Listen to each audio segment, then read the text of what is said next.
Eu ainda não entendi por que a linguagem não verbal de baixo valor deixa as pessoas invisíveis.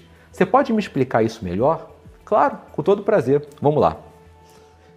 Quando uma pessoa é ou está insegura, ela costuma encolher a linguagem não verbal.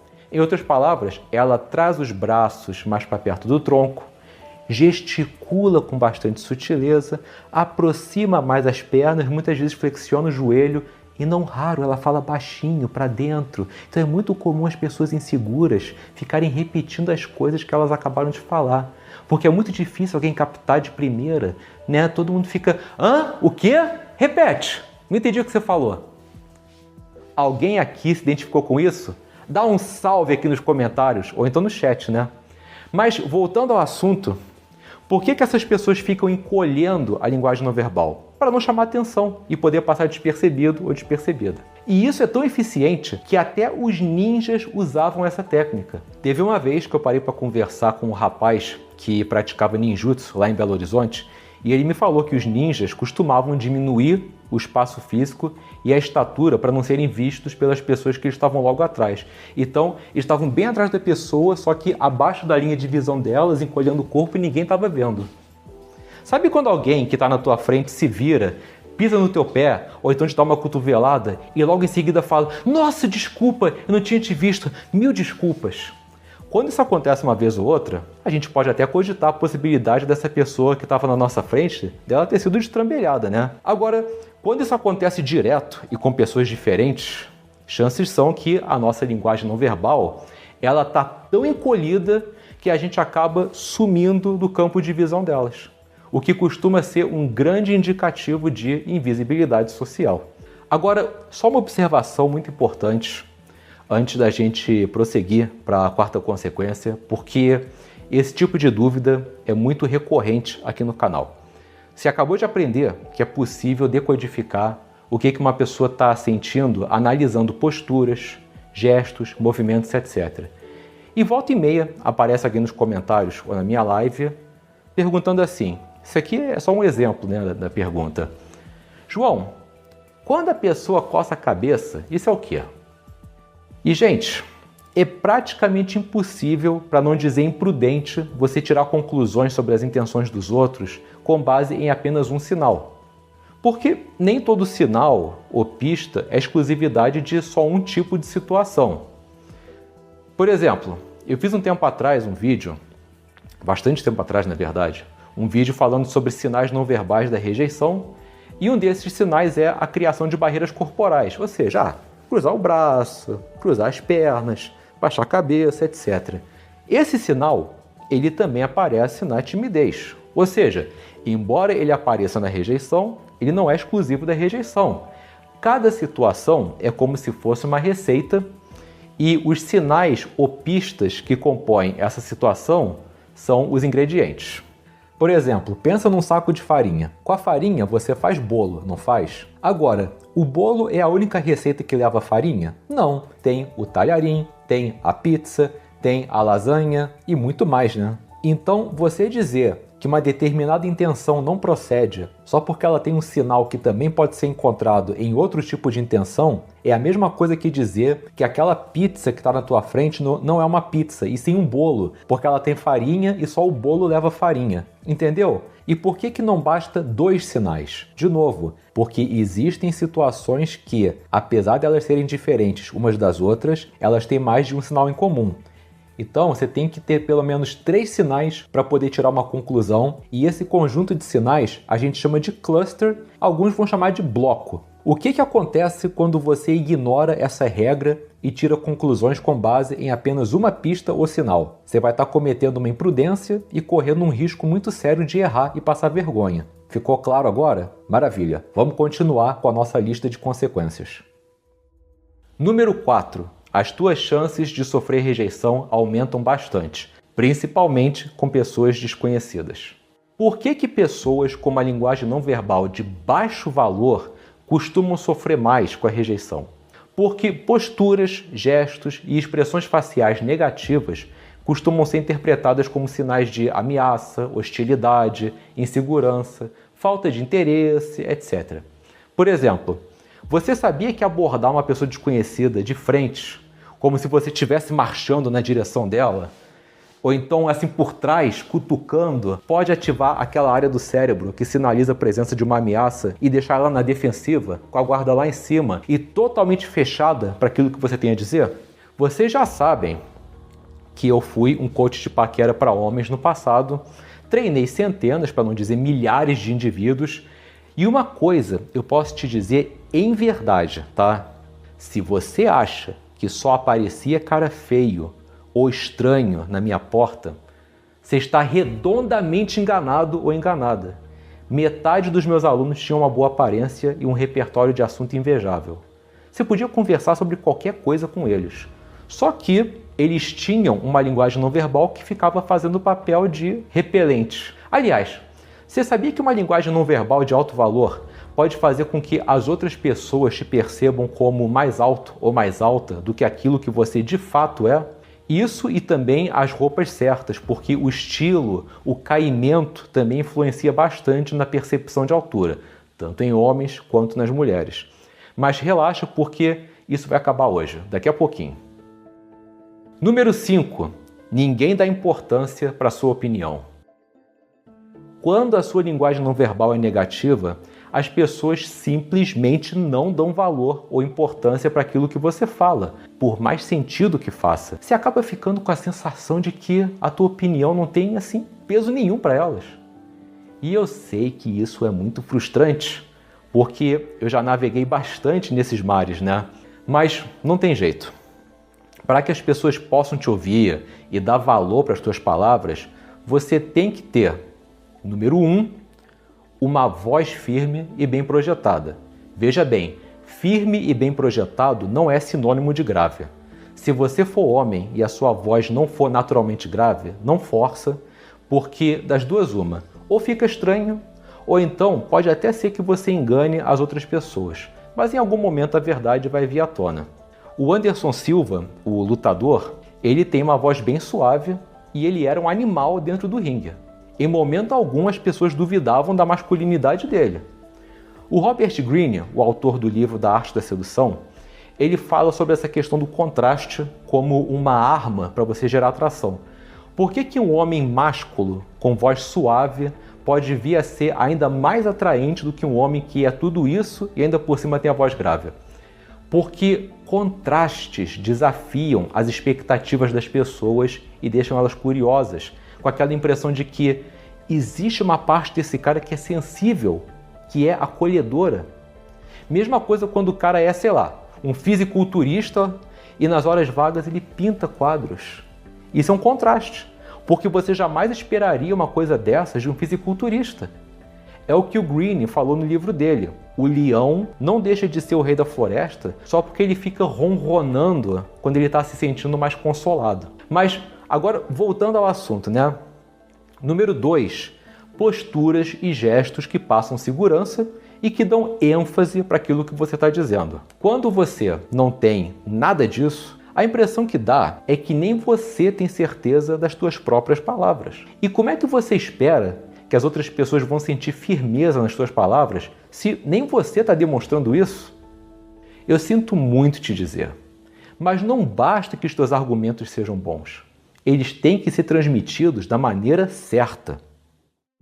Por fim, número 6, a sua vida profissional congela no tempo. Não importa se você tem uma formação de peso ou se teu QI é acima da média. Quando a tua linguagem não verbal é ruim, é muito difícil você passar numa entrevista de emprego ou então vender teu peixe para algum cliente potencial, caso você tenha o seu próprio negócio, né? Por quê? Porque você não passa credibilidade. Mesma lógica da consequência anterior. E o resultado, você já conhece, né? Aquela oportunidade que era para ser sua, acaba sendo dada por uma outra pessoa que muito provavelmente não tem nem metade da tua competência técnica, mas que, em contrapartida, passou mais segurança na maneira que ela se apresentou, né? O que cá entre nós é revoltante, pode falar. Aí, ou você fica sem trabalho, ou então tendo que se contentar com algum emprego menor só para não ficar passando fome. E foram essas as 6 consequências mais comuns do analfabetismo não verbal. E agora eu te pergunto, Seja muito sincero ou sincero comigo agora. Com qual ou quais dessas consequências você se identificou? Fala aqui embaixo. Não precisa ficar com vergonha. Você está em família aqui. Se alguém tivesse me revelado essas consequências antes de 2011, eu ia me identificar com todas elas. Sim, todas. Pô, marquei, gabaritei a checklist. Agora, se você não sabia que a falta de habilidades não verbais bem desenvolvidas podia gerar tanto caos assim na vida de uma pessoa, não fica mal por causa disso, porque isso muito provavelmente não é culpa tua, tá? A maioria das pessoas foram condicionadas para desprezar tudo aquilo que não é expressamente comunicado, principalmente depois do boom da internet, onde boa parte da comunicação continua sendo por texto. Tem muito áudio, vídeo, mas é predominantemente texto ainda. Isso é muito grave, porque a palavra é justamente a parte mais fácil de manipular do discurso. E eu costumava ser uma dessas pessoas que não só tinha uma péssima linguagem não verbal, mas que também dava muita importância para o discurso falado. Eu nunca prestava atenção no que as pessoas estavam comunicando para além das palavras. E além de eu ter sido feito de trouxa inúmeras vezes, eu perdia muito tempo investindo nas pessoas erradas.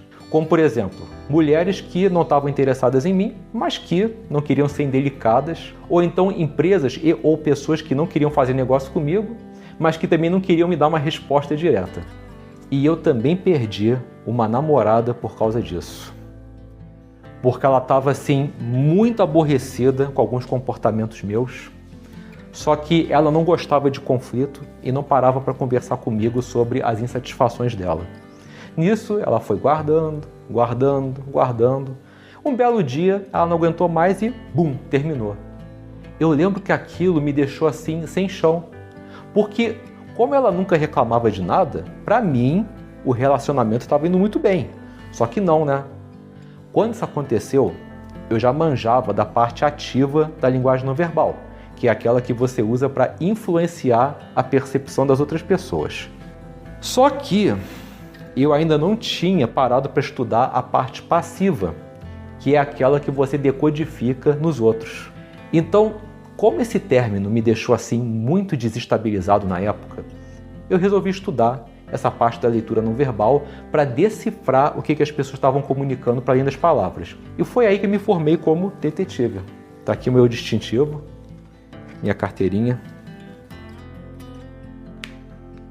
E hoje em dia, quando eu olho para trás, eu vejo que essa minha ex realmente tinha dado vários indícios silenciosos de insatisfação. E isso só comprova uma coisa que o Joe Navarro, ex-agente da CIA e uma das maiores autoridades do mundo em linguagem corporal, falou uma vez. As pessoas sempre dão indícios do que elas vão fazer com a gente. Só é pego de surpresa quem não vê. Podemos dizer que 80% dos eventos que a gente acha que foi pego de surpresa podiam ter sido evitados com um pouquinho mais de habilidades não verbais. Tenso, né? Mas chega de martelar no problema. Vamos começar agora a focar na solução. Eu vou te ensinar agora um macete pouco conhecido para você descobrir o que uma pessoa está realmente sentindo. Funciona 100% das vezes? Não. Ele tem uma taxa de sucesso razoável, costuma ser um bom quebra-galho, mas é claro que não substitui o arcabouço completo de técnicas para você decodificar a linguagem não verbal das outras pessoas a fundo. Se você quiser ter acesso ao pacote integral, eu tenho um programa chamado Poder Não Verbal, que está na assinatura da Academia da Reinvenção, mas que também pode ser adquirido à parte. Eu vou deixar os links aqui embaixo na descrição, beleza? Mas vamos lá, vamos para o nosso macete. Primeiro, deixa eu te explicar a lógica por trás desse macete. A nossa linguagem não verbal, ela influencia bastante os sentimentos.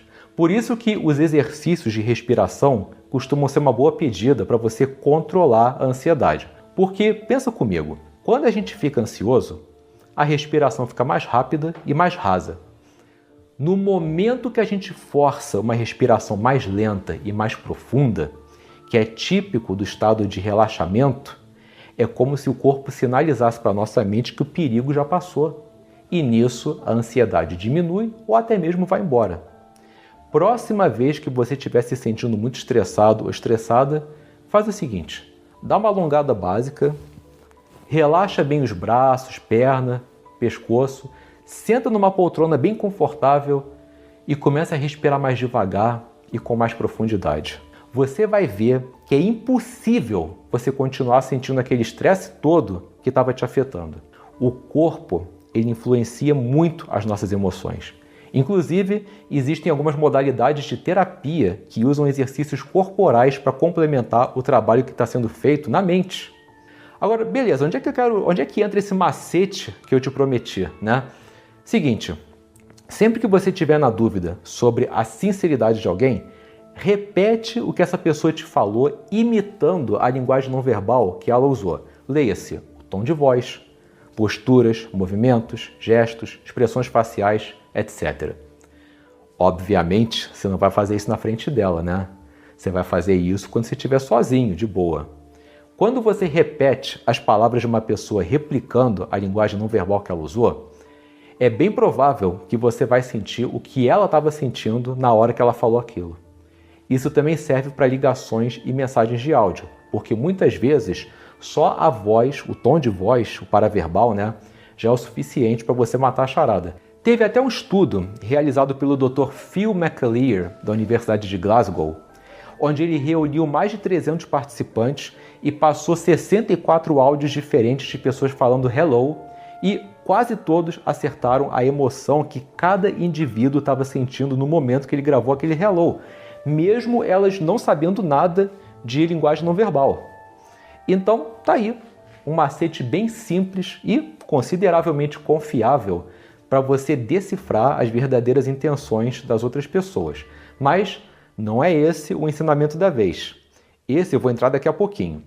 Já separou o teu livrinho? Já? Separa ele aí. E mais uma coisa, libera espaço porque você vai ter que levantar para fazer esse exercício, tá legal? Continuando aqui, conselho de amigo. Considerando que as nossas emoções influenciam a nossa postura, treinar a mente é, assim, crucial para você poder melhorar a tua linguagem não verbal. Eu não sei se você está assistindo essa série pela ordem, mas o episódio anterior foi totalmente dedicado à mente. Então, se você ainda não assistiu, não deixa de assistir, tá legal? E conforme eu falei no começo da aula, foi a linguagem não verbal que me trouxe os resultados mais rápidos e mais impressionantes, certo?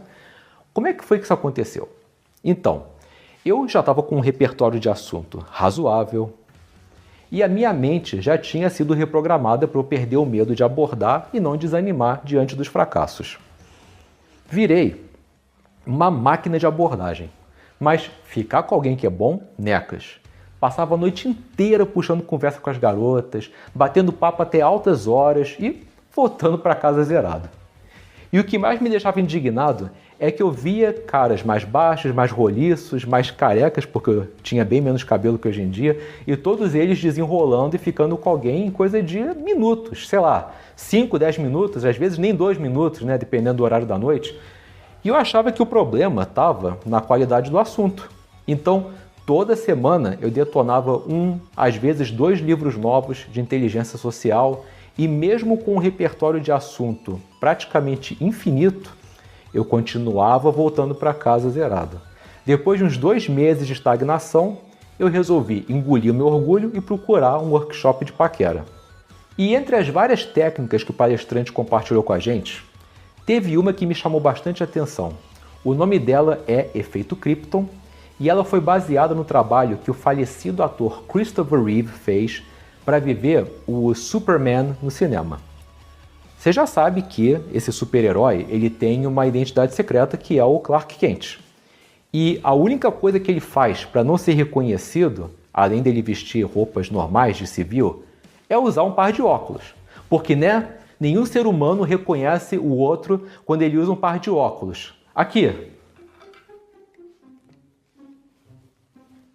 Pronto, João sumiu.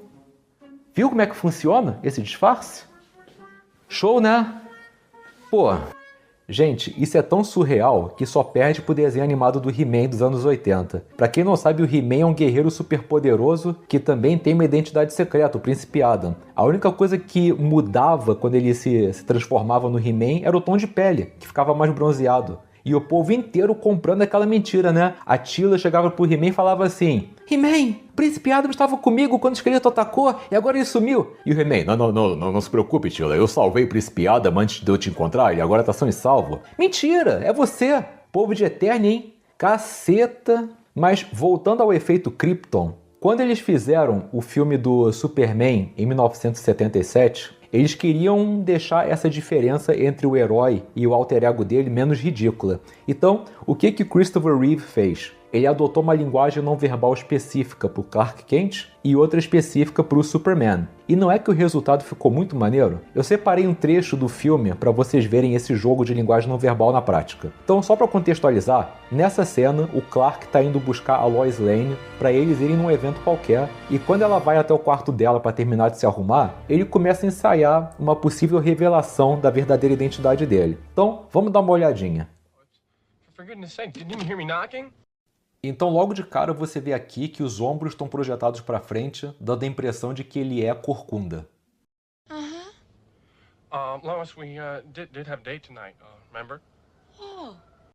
Lembra quando eu falei que pessoas inseguras costumam aproximar mais os membros do tronco para diminuir a amplitude, a estatura, etc? É isso que o Christopher Reeve está fazendo aqui, reduzindo a amplitude dele, parecendo menor. Lois? Huh? You haven't been, Oh, no. well, I should certainly hope not. Uma outra coisa que é muito interessante nesse trecho aqui é o paraverbal do Christopher Reeve. Lembrando que paraverbal é tudo aquilo que diz respeito à fala, ou seja, cadência, tom, volume, etc. E nesse caso, quando ele tá como Clark Kent, o Christopher Reeve ele acelera a voz, gagueja de propósito e inclusive ele deixa a voz um pouquinho mais aguda. E esse conjunto aí deixa a impressão que ele tá sempre nervoso na hora que ele fala. Well, let's push off, shall we? Isso aqui também é sensacional, porque ele juntou o olhar de medo com o sorriso, o que acabou transmitindo insegurança, nervosismo. O olhar de medo é quando você ergue e junta as sobrancelhas, e você vê que isso acaba formando um monte de ruga na testa. E não é normal uma pessoa com medo sorrir. Então, geralmente, quando uma pessoa está com medo e fica sorrindo, é porque ela está tão insegura que acaba rindo de desespero, ou então rindo para poder, sei lá, denotar que ela não está desconfortável, quando na verdade ela está, e fica com essa expressão aí de bobo alegre. I better get a coat. It might be kind okay. of cold up. No, I mean, I need a person. I have to fix my hair. Aqui você vê que, além dele projetar os ombros para frente, ele também inclinou a cabeça para frente para realçar a corcunda e denotar aquele semblante de coitadinho, de triste, etc.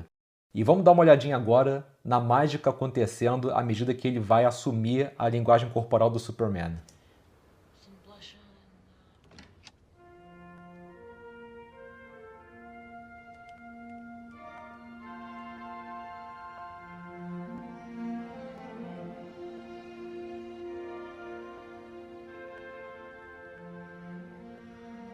Lois?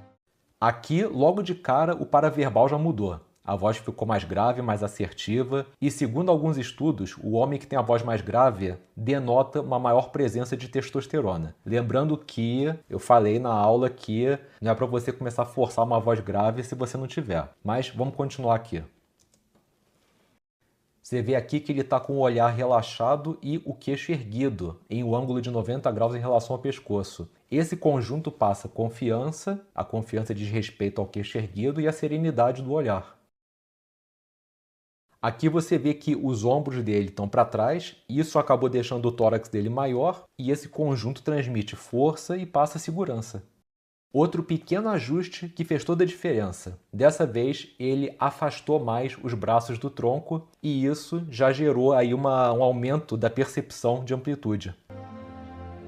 Enfim, é aí que você vê como é que a linguagem não verbal transforma uma pessoa e também como que Christopher Reeve era um excelente ator, né? Pena que não está mais entre nós. Em 2005, a DC publicou uma série do Superman chamada de Superman All-Star. E o artista desse título, o Frank Kittelli, ele resolveu aplicar esse princípio da mudança de linguagem não verbal nos desenhos dele, o que acabou enriquecendo ainda mais o fundamento do efeito Krypton. Dá só uma olhadinha. O pescoço projetado para frente, ele altera o formato do rosto, inclusive a linha da mandíbula. A projeção dos ombros e da barriga para frente deixam ele mais gordo e com um semblante medroso, como se ele estivesse toda hora recuando para evitar alguma coisa. A coluna reta, o queixo erguido, os ombros para trás, barriga contraída e o peito estufado deixam ele mais alto e com um semblante de força e coragem. Sensacional, né? Isso aqui foi só para você ver como é que a linguagem não verbal pode transformar uma pessoa. E eu achei aquilo muito interessante. E como os outros participantes do workshop e eu marcamos uma baladinha para depois do evento, para praticar o que a gente aprendeu, eu aproveitei para testar esse tal de efeito Krypton. Ajustei a postura, gestos, movimentos, contato visual, a projeção vocal. Cara, aquilo foi a coisa mais impressionante desse mundo. De uma hora para outra, as mulheres começaram a me olhar, muitas delas começaram a flertar comigo e ficou muito mais fácil para eu abordar e ficar com alguém, porque eu gerei um poder de presença tão forte que ele eliminou praticamente de 50% a 90% de lábia que eu tinha que usar nesse processo. E não só isso. Foi o efeito Krypton que me ajudou a transformar minha vida social e profissional, porque o semblante de confiança que essa linguagem não verbal transmite, ele é meio que bombril, ou seja, ele serve para todos os contextos e vale tanto para homens quanto para as mulheres. O que nos traz para o nosso ensinamento da vez. Eu acho que eu nem preciso te dizer o que eu vou te ensinar agora, né? Então, separa o livrinho e vamos todo mundo para o alto e avante, porque está na hora da gente ativar o efeito Krypton. Bora lá?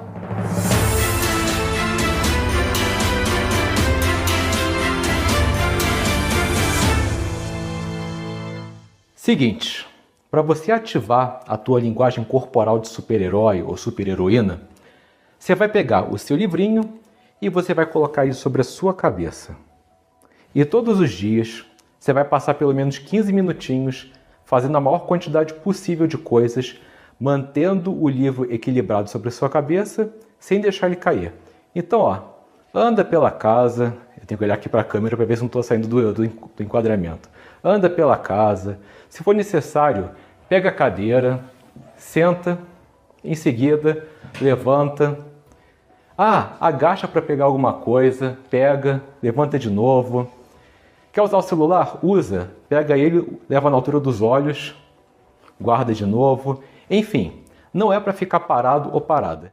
Galera, deixa eu dar uma interrompida na explicação por alguns minutinhos, porque eu não fiquei muito satisfeito com o exemplo prático que eu acabei de dar, só que como a jornada da reinvenção já começou e eu não tenho nem tempo e nem condições de refilmar essa parte, deixa eu te mostrar um trecho de uma aula mais antiga, de 2019, onde eu tinha muito mais espaço disponível para caminhar e a demonstração ficou bem melhor. Vamos nessa?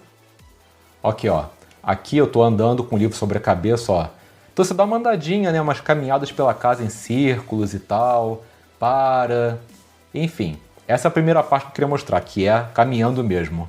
Outra coisa que eu queria mostrar pra você, finge que alguém te chamou e vira bem devagarinho com o livro sobre a cabeça, depois volta, porque isso aí também conta pra você controlar a velocidade dos teus gestos. E por fim, a parte da cadeira, de sentar, né? Então, você vê aí que eu puxei a cadeira, sentei, só que aí nessa filmagem, eu cruzei a perna e fiquei gesticulando com o livro sobre a cabeça. E é interessante você repetir isso, porque também trabalha a naturalidade, a velocidade da gesticulação, etc. Tá legal?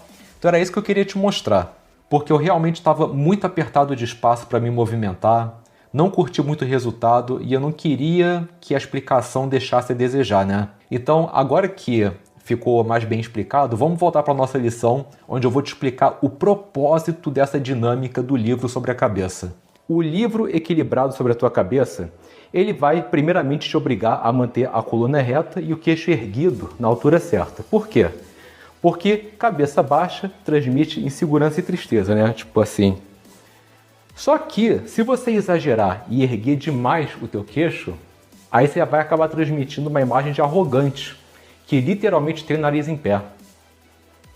O livro, ele te obriga a manter o queixo num ângulo de 90 graus em relação ao pescoço, que é a medida certa para você transmitir confiança. E a coluna reta dispensa comentários, né?